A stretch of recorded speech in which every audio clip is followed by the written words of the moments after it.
Vous avez précisément 24 heures, pas 25, pas 23, 24 heures pour vous procurer 7 médailles de Saint-Benoît et les accrocher aux portes de votre demeure. Avant minuit, le 25 octobre. Padre Pio n'a pas émis cette directive comme une simple suggestion, il l'a formulée comme un ordre, et ceux qui l'ont ignoré ont payé un prix qu'aucune somme d'argent ne saurait compenser. En 1968, lors de la dernière semaine précédant son décès, Padre Pio a rassemblé 47 familles au couvent de San Giovanni Rotondo. Il était affaibli, éprouvant des difficultés respiratoires, mais sa voix n'a pas vacillé lorsqu'il a déclaré « Faites exactement ce que je vais vous dire. Le 25 octobre, à minuit, suspendez 7 médailles de Saint-Benoît aux portes de vos maisons, à toutes les portes, l'entrée principale, les portes des chambres, la cuisine, la salle de bain, toutes.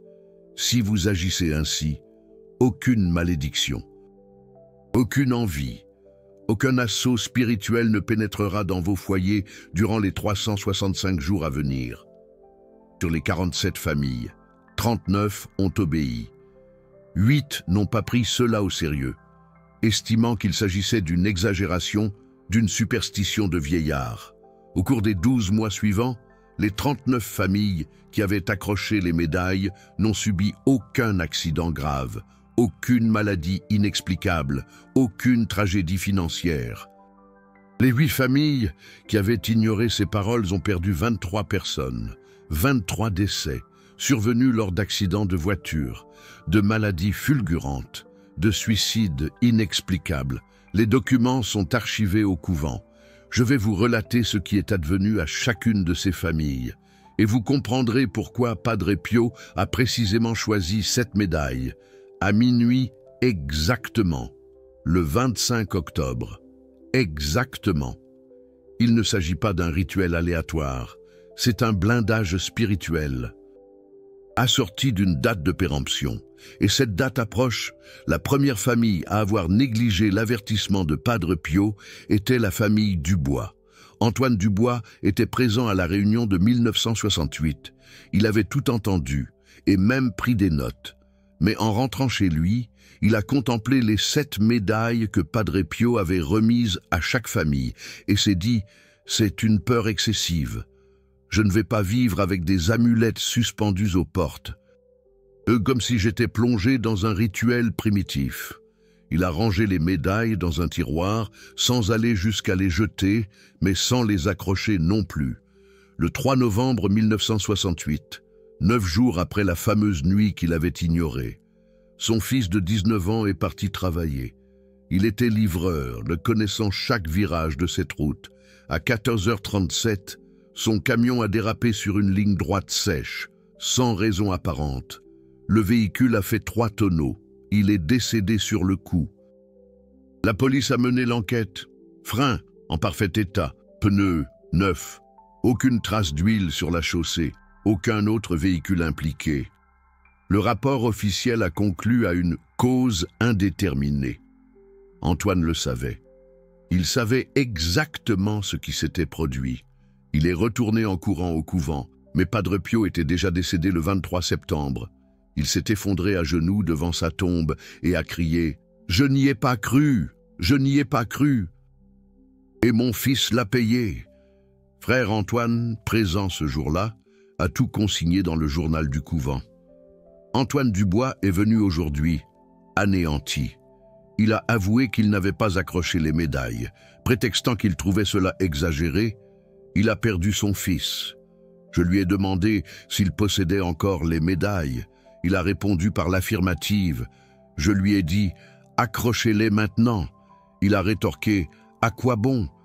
J'ai déjà perdu mon fils ». J'ai répliqué « Avez-vous d'autres enfants ?»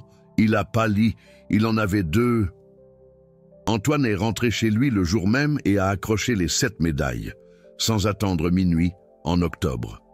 Il les a suspendues immédiatement, en novembre. Ses 2 autres fils ont vécu de longues vies, sans accident grave. Mais il ne s'est jamais pardonné d'avoir douté, jusqu'à son décès en 2003. Il se rendait sur la tombe de Padre Pio chaque 25 octobre et répétait à quiconque croisait son chemin « Obéissez, obéissez exactement à ce qu'il a ordonné ». Si vous vous demandez « Mais pourquoi précisément cette médaille ?» vous posez la bonne question. Padre Pio n'a pas choisi 7 au hasard. Il n'a pas choisi cela parce que cela sonne bien ou mystique. Il a fait ce choix car, selon la tradition qu'il a apprise des moines du mont Athos lors d'un voyage secret en 1954, chaque porte d'une maison possède 7 strates de protection spirituelle qui nécessitent d'être activées simultanément. Une médaille pour chaque strate. La première strate est la protection contre les esprits errants. Des âmes qui errent sans direction et peuvent s'agripper à une maison en quête d'énergie. La deuxième strate bloque les sorts ciblés, lancés par quiconque vous souhaite du mal et dirige des pensées, des paroles ou des rituels contre votre famille. La troisième strate empêche l'envie destructrice, pas l'envie passive, mais celle chargée de colère, de désir de vous voir échouer. La quatrième strate neutralise les attaques d'entités non humaines, des démons, si vous préférez les appeler ainsi. Mais Padre Pio utilisait le terme « puissance des ténèbres ». La cinquième strate protège contre l'auto-sabotage spirituel, ces pensées obsessionnelles d'autodestruction qui semblent surgir de nulle part. La sixième strate bloque les portes dimensionnelles, des endroits de la maison où le voile entre le monde physique et spirituel est trop fin. Et la septième strate, la plus importante, scelle la maison avec l'autorité du Christ. Il ne s'agit pas d'une protection passive, c'est une déclaration. Cette maison appartient au royaume de Dieu, et aucune force contraire n'est autorisée à y pénétrer. Voilà pourquoi 7 médailles, une pour chaque strate. Et voilà pourquoi toutes les portes, car une chaîne est aussi résistante que son maillon le plus faible.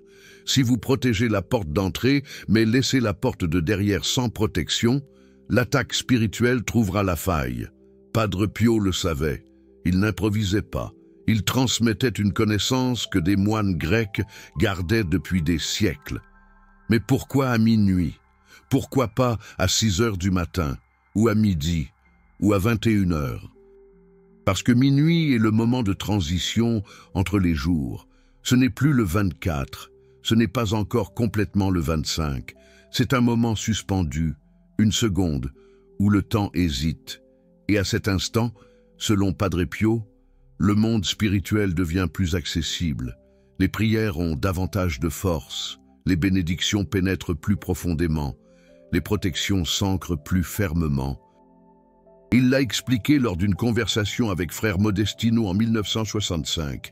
Dieu a créé le temps, mais a laissé des brèches où son éternité peut toucher notre temporalité. Minuit est l'une de ces brèches. C'est pourquoi Jésus est né à minuit. C'est pourquoi tant de miracles se produisent lorsque l'horloge affiche 00h00.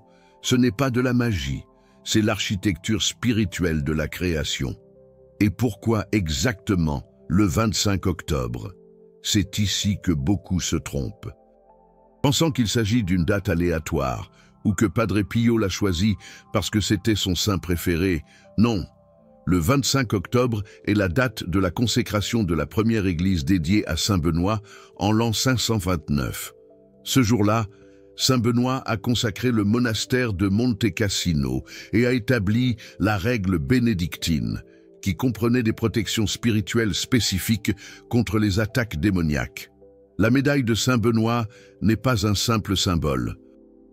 C'est un sacramental reconnu par l'Église catholique, comportant une formule d'exorcisme gravée « Crux sacra sit mihi lux », que la Sainte Croix soit ma lumière, « Non draco sit mihi dux », que le dragon ne soit pas mon guide. Chaque médaille porte cette autorité. Et quand vous suspendez ces 7 médailles aux 7 portes, à minuit, le 25 octobre, vous synchronisez votre maison avec la même protection que Saint Benoît a établie il y a 1500 ans. Padre Pio l'a découvert en 1954, Lors de ce voyage secret au mont Athos, il a passé 3 semaines avec les moines orthodoxes, apprenant des techniques de protection spirituelle qu'ils ont préservées depuis les premiers siècles du christianisme. Quand il est revenu en Italie, il a commencé à enseigner ce rituel spécifique aux familles qui faisaient face à de sévères attaques spirituelles. Mais ce n'est qu'en 1968, quelques semaines avant de mourir, qu'il a ouvert l'instruction à un groupe plus large. Pourquoi? Parce qu'il savait qu'il allait mourir et il savait qu'après sa mort, il y aurait une vague d'attaques spirituelles contre ceux qui suivaient ses enseignements. Les démons détestent les saints et quand un saint meurt, il se retourne contre ses disciples. Padre Pio protégeait les 47 familles les plus proches avant de partir et ça a marché. Les 39 familles qui ont obéi ont vécu en paix. Les 8 qui n'ont pas obéi ont perdu 23 personnes en un an. Ce n'est pas une coïncidence, c'est cause et effet dans le monde spirituel. Maintenant, avant que vous ne pensiez, mais c'est une histoire d'Italie en 1968, ça n'a rien à voir avec moi. Laissez-moi vous raconter ce qui est arrivé à Sophie Lemoine en 2019, à Lyon. Elle a lu ce rituel dans un vieux grimoire qu'elle a hérité de sa grand-mère. Elle a décidé de faire exactement ce que Padre Pio avait dit. Elle a acheté 7 médailles de Saint-Benoît, a attendu jusqu'au 25 octobre à minuit et les a accrochées aux 7 portes de son appartement. 3 jours plus tard, sa voisine a frappé à sa porte. Pâle, tremblante, elle a dit « Qu'est-ce que vous avez fait ici ?» Sophie Lemoine a demandé « Pourquoi ?»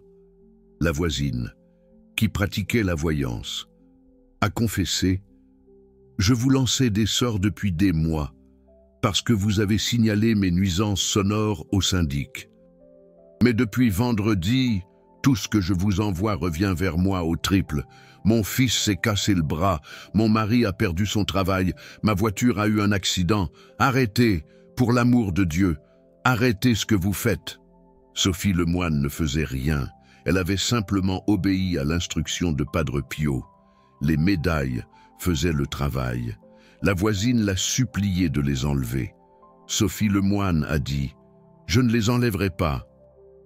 Mais si vous arrêtez de m'envoyer du mal, les attaques cesseront de revenir vers vous. » La voisine a accepté. Durant les 4 années suivantes, Sophie Lemoine n'a eu aucun problème avec ses voisins. Aucun accident étrange. Aucune maladie inexpliquée. Et avant que vous ne disiez « Mais je n'ai pas de voisins qui me veulent du mal », laissez-moi vous raconter quelque chose qui va vous donner la chair de poule. Vous n'avez pas besoin d'avoir des ennemis déclarés pour être la cible d'une attaque spirituelle. L'envie passive suffit. Quelqu'un qui regarde votre vie et pense « Pourquoi a-t-il ça et pas moi ?» ouvre déjà une brèche. Pas parce que cette personne est mauvaise, mais parce que l'envie est une émotion spirituellement toxique qui attire des entités opportunistes. Les démons ne créent pas des attaques à partir de rien. Ils profitent des brèches émotionnelles. Une personne qui vous envie, même sans le vouloir, crée une fissure dans votre champ spirituel.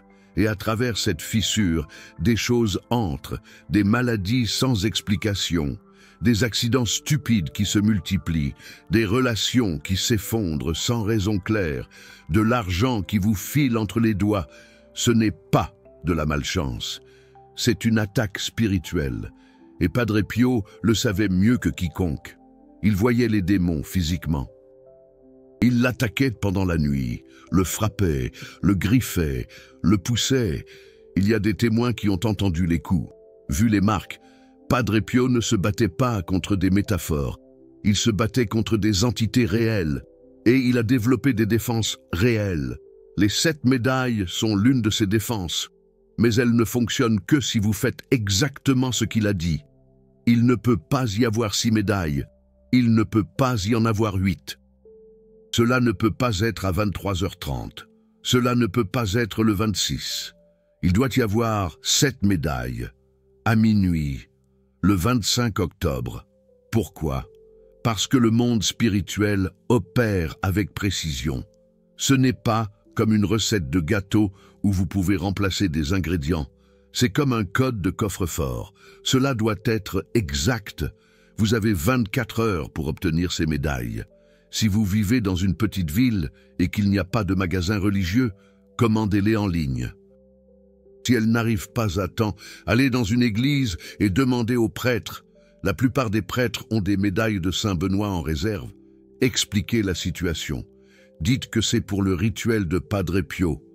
Si le prêtre a l'air bizarre, peu importe, prenez les médailles et partez. La protection de votre famille est plus importante que l'opinion de quiconque. Et quand vous aurez les 7 médailles, attendez jusqu'à minuit. Ne les accrochez pas avant. Ne les accrochez pas après minuit. Réglez votre réveil à 23h55. Levez-vous, prenez les médailles et commencez exactement à 00h00. Accrochez-les à la porte d'entrée, accrochez-les aux portes des chambres, accrochez-les à la porte de la cuisine, de la salle de bain, de la buanderie, partout. Si votre maison a plus de 7 portes, accrochez les 7 aux portes les plus importantes, puis achetez-en d'autres pour les restantes. Mais les 7 premières doivent être accrochées à minuit le 25 octobre. Pendant que vous les accrochez, récitez le Notre Père à chaque porte. Pas besoin de le faire à voix haute. Cela peut être mentalement, mais récitez-le, parce que la médaille sans prière n'est que du métal. La médaille avec la prière est une arme spirituelle. Et quand vous aurez fini d'accrocher la 7e, faites le signe de croix et dites « Padre Pio ». Et protégez cette maison comme vous avez protégé les 39 familles de San Giovanni Rotondo. Amen. Voilà. Vous venez de blinder votre maison pour 365 jours. L'année suivante, répétez, chaque 25 octobre, à minuit. Vous renouvelez la protection. Les médailles peuvent rester accrochées toute l'année, pas besoin de les enlever.